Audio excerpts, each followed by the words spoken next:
Hi, good afternoon everybody. In this video, Prokhor Poltapov. Let's take a look at the Sabres' young prospect. Coming up. All right guys, I'm going to do another prospect video. I figure why not? The way things are going with the boys, we want to have some insight to what is coming up in the future, right? So I'm looking at some of our young prospects, some of the guys that were picked relatively high, I would say. You know, he was the first pick in the second round of our last draft. And what I'm going to do is go over a few things, the leagues he's played in this year also. And we want to take kind of a good look, maybe a little bit more at the leagues that he's been in this year as well. You know, we want to kind of get an idea what's what. And because, you know, we're out in Russia, especially now with all the political crap that's happening out there.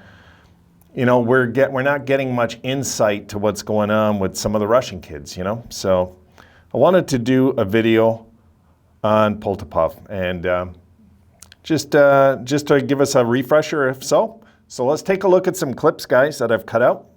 All right, here's the first one. Here we go. And there you see our draft picks from last summer, of course, led by Owen Power. But you see Poltapov was a second rounder, Rosen in between, but Poltapov was our first pick in the second round. He was basically the top pick of the second round. And you notice we went with 4 Russians and, you know, in our final picks after the top 2 first rounders. So the Sabres obviously have their sights set on this kid. And rightfully so, because looking at some of his numbers, and, you know, there is some stuff to be impressed of with this kid. But again, you know, I'm not a scout. I don't know for sure what exactly their motives were, what they're looking for. I'm sure they're drafting, they believe, the best player left on their scouting radar each time they draft. So let's take a look at the profile. Here we go. Okay, and there you see he's officially under the MHL, which I'll get to in a sec. But we'll take a look at his profile here. Now, he currently just turned 19 years old. He was 18 up to about 5 weeks ago. He's 19 now. 6 foot, 176 pounds. And he is, of course, unsigned, but at the same time, keep in mind the age. And again, I love seeing when these players are property of the Buffalo Sabres. I really do. And of course, he plays both wings, as you've seen there. So, which most players do. I mean, you know, this thing where we're getting too nitpicky about, oh, he has to play left and he has to play right. No, no, no, no. When you become a professional, you're a professional. You can play into the center spot if you have to, you know. You just got to go with what the team thinks is going to fit the team the best, kind of. I mean, kind of like Tage this year, you know. It worked out really good. Okay, so let's look at his numbers now. Let me get that on. Okay, here we go. Okay, now taking a look at the bottom, you're gonna, you know, I would look at the year before. I would look at 2021 for a second and look at his MHL numbers, okay? MHL, let's actually look at the bottom first. KHL, we know, professional league. VHL, guys, out there is like the American Hockey League is for us out here.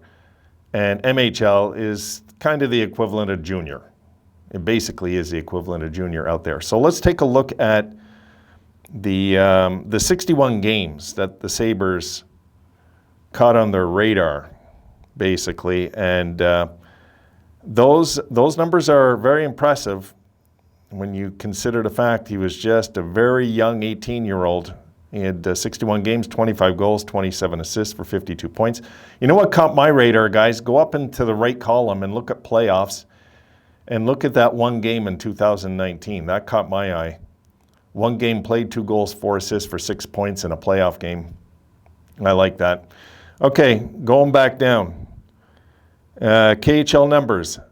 Goose eggs, nothing this year. But the great thing about this, believe it or not, guys, is the 17 games of experience against men. Okay, that is a whole different ballgame for an 18-year-old, and he just turned 19. But he was 18 for, let's face it, those games. So 17 games against men when you're an 18-year-old kid, you know, come on. And then you got, then in the VHL, he went in and he had 25 games played, 3 goals, 4 assists for 7 points. You might say that's not too impressive. I want to show you something in a sec, though. It's going to make more sense of that. And of course, in the MHL, in 13 games, 5 goals, 10 assists for 15 points. Yeah, like looking, I want to get back to the VHL numbers. And, you know, it's like semi-pro, right? So let's take a look at something now. I want to show you something with VHL that stood out for me when it comes down to his numbers and maybe why they looked a little low even in the VHL also. KHL is understandable. I mean, he's a kid playing amongst men. It's 100% understandable, guys, that even 0, he probably got limited ice time. I wasn't able to find it. But he probably got very limited ice time. I'm guessing 10 minutes, maybe a game, if that. I don't even know. Really, I don't know. But let's take a look at the VHL. Here we go. Now, that's the top 10 scores in the VHL this season. Guys, take a good look. 10th place is 51 games, 26 points. You see what I'm saying? You get half a point a game in that league, and you're a star.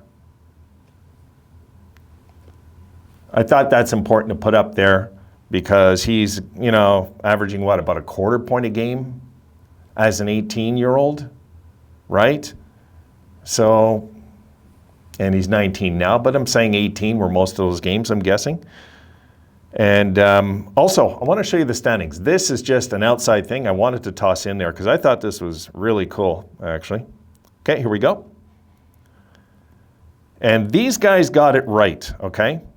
Now you see 27 teams, which confused me, and I'll explain why in a sec, but their playoffs, 1 plays 16, 2 plays 15, 3 plays 14, and so on. The only confusing thing I could not get to the bottom of was 8 was playing number 7, and I couldn't understand why, unless the second round has started, right? And I don't know their playoff format exactly, but what I could see is maybe, but even then it makes no sense why 8 was playing 7, because 8 should be playing 9. Now, I'm going to throw another clip while that one's up there. And I thought this was kind of cool too. There's all the logos to the league. But you'll notice there, 28 logos, and I just showed you a team, a league with 27 in the standings. So again, I'm lost unless, it seems like a lot of teams come and go though in that league from what I could see. So yeah, I thought there was some pretty cool logos in there too as well. Yeah, I mean, look, looking at, of course, what the Sabres seen in that 25 goals, 27 assists, and of course they're looking back too. They're looking back when he was 16 and stuff. You know, you're checking everything. You know, 24 games, 27 goals, 30 assists, 57 points in 24 games when he was under 16. And his first year under 16, a point a game. But the next year exploded to more than 2 a game. Then 17, you know, he didn't play for long. He played a game. But there's so many numbers here that are impressive because don't forget, it's different. Their system is kind of different than us, the way it branches out. They at least I know they used to, they sponsor their minor league teams and stuff out there. It's different. It's kind of different the way the money's worked. It's really different, a lot different than kind of here what we do. But it's not as big money making as it is out here either.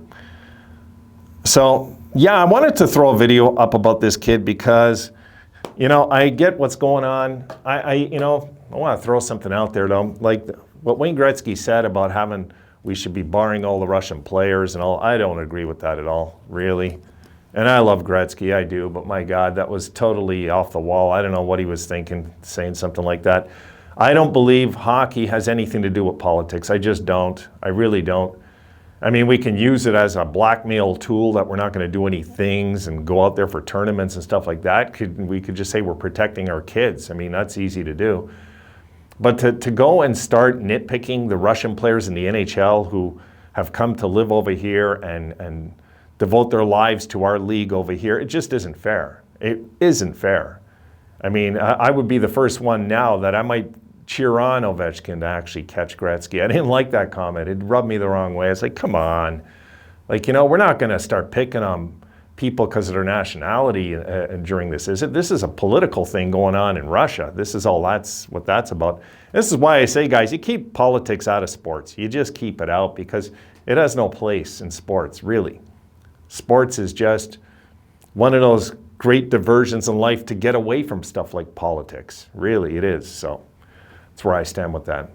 All right, guys, I just wanted to give you a little touch base video on this kid, how he's doing, and it seems like he's doing okay. You know, I liked when I dug some more into their minor league numbers, and I seen that the top 10 guys in the league only average half points.